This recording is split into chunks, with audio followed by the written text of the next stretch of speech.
Hello everybody, my name is Jasmine Brown and in this video I will be discussing the NEC4 PSC options. So I'm just going to quickly show you the pages within NEC4, so feel free to pause the video. I'll talk to you about in simple English what these different options are. So this is option A, price contract with activity schedule, option C, target contract, and option E, cost reimbursable contract.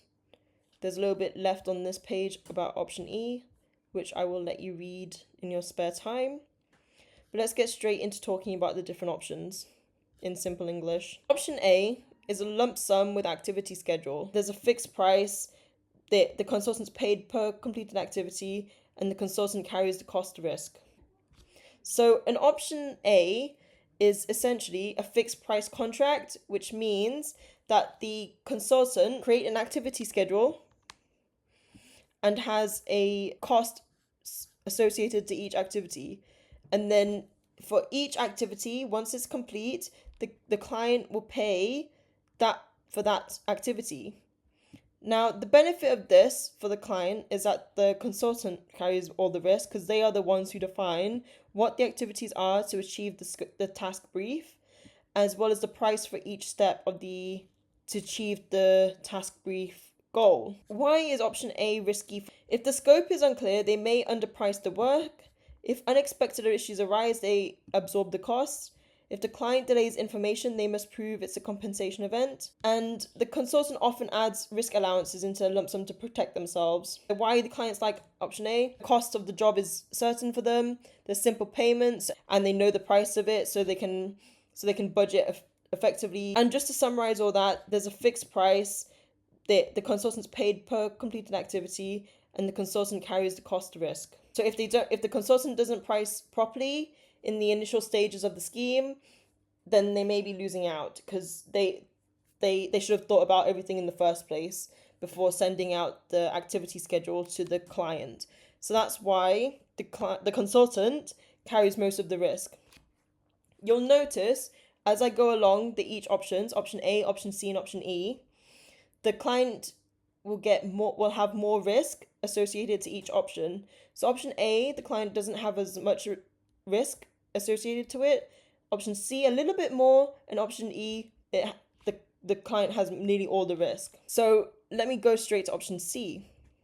So option C is a target cost with pain or gain share. Option C is an actual cost plus fee, and it's compared to a target at the end of the stage or scheme, and then the associated savings or overspend is shared between the client and the consultants. So what that means is that this is a shared risk contract.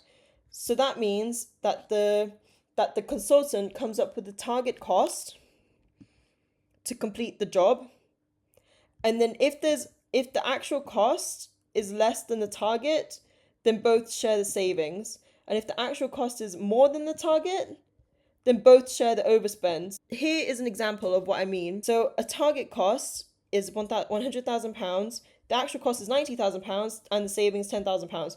Therefore, the pain or gain share, the client gets £5,000, the consultant gets £5,000, and then as so on. The same for the overspend. So the consultant pays £5,000 and the client pays £5,000 if there's an overspend of £10,000. So this encourages a collaborative environment between the client and the consultant to achieve the best outcome. So why do clients use option C? It encourages cost transparency, encourages collaboration, gives more flexibility than option A, shares risk fairly, works well when scope is partially defined.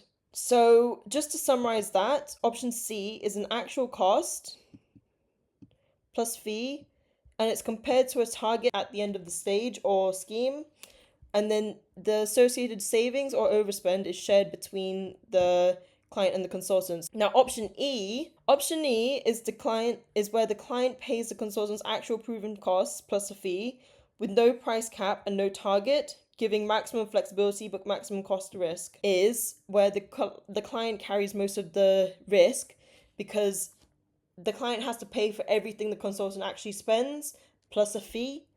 So there's no fixed price and no target cost for this option. And So it gives the consultant free reign, although it needs to be within a limit, because you can't just book to a scheme willy-nilly. You have to have receipts and prove that you're actually doing the job. Let's talk about what a defined cost is. So it's anything that can be backed up with a record. So for example, timesheets, invoices, receipts, like I was talking about before. If there's no proof of a cost, then the client can refuse to pay it. This is where it can create a dispute between a client and a consultant. Why do clients use option E? It gives them more flexibility to change scope without worrying about repricing everything.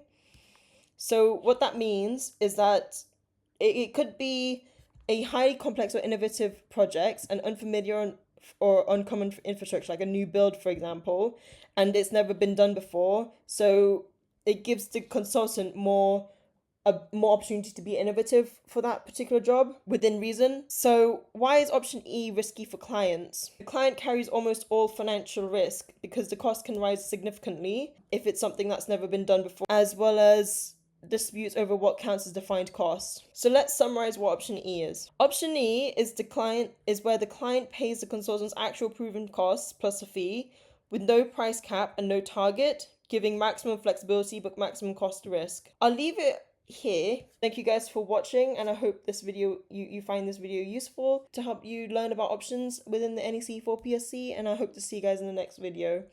Bye now.